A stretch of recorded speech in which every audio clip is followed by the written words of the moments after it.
ایک بزرگ کے متعلق آتا ہے کہ وہ یک وقت بہت سے عوارض کا شکار تھے۔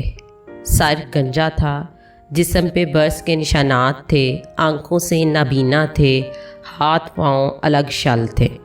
تاہم اس کے باوجود آپ فرمایا کرتے تھے کہ سب تعریف اس ذات کی کہ جس نے اپنی بہت سی مخلوقات کو جن آزمائشوں میں ڈال رکھا ہے مجھے ان سے بچا رکھا ہے۔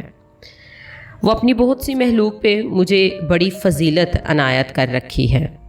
ایک آدمی کا ان پہ گزر ہوا تو اس نے پوچھ لیا کہ بڑے میاں، یہ تمہیں عافیت کس چیز سے ملی ہوئی ہے؟